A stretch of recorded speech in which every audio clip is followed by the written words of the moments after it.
Ciao, sono Claudio Deledda. Anch'io sto con Marco Mura e Kuma Libre. Forza ragazzi! Ciao a tutti, io sono Enrica, sto con Marco Mura e Kuma Libre.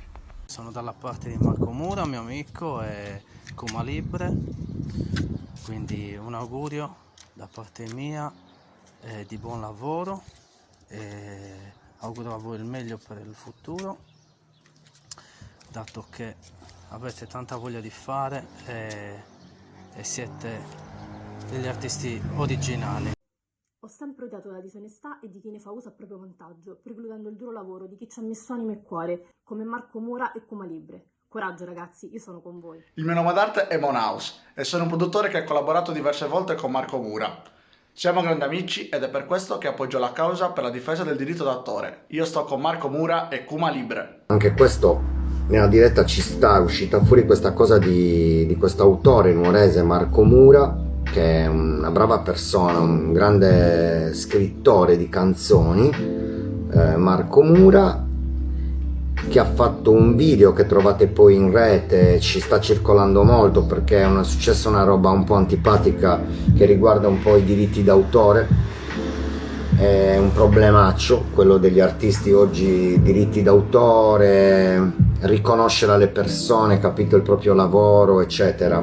È un problema perché spesso magari si lavora anche in amicizia, però non va bene. E in questo video insomma prende posizione anche Kuma Libre, che è mio fratello, e mio fratello cazzate non ne dice. Io non sono qua per fare le pippe. È una vicenda che riguarda i pezzi, sia quello che è uscito con Achille Lauro, con Paolo Palumbo, che è un ragazzo malato di SLA che vuole far musica ed ha tutto il diritto di farla perché è giusto che sia così. Kuma Libre è andato con lui a Sanremo, ha lavorato alle sue canzoni, ha messo mano anche lui alle sue canzoni, insomma è successo un gran casino e io spero che innanzitutto questo casino si risolva per tutti, dico per tutti, perché io li conosco e non sono persone che meritano, ecco.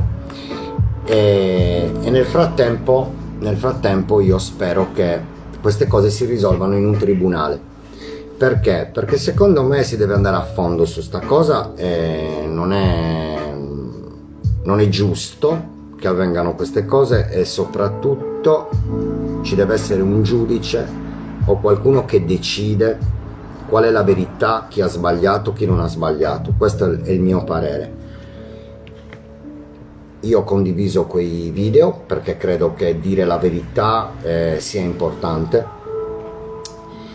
e sempre di più ultimamente la musica è diventata un po' una roba così, tanto chi se ne frega. No, perché mio fratello Kuma Libre, il pezzo è andato a Sanremo, ci ha messo amore per quello che ha fatto, io lo so, io l'ho visto lavorare, io ho ricevuto i suoi messaggi con grandi aspettative anche, ma più che altro non di denaro, ma proprio di fare qualcosa che a lui piaceva ed è piaciuto fare. Poi però il suo nome non è apparso proprio neanche nel brano, quindi è un po' un casino quella storia lì.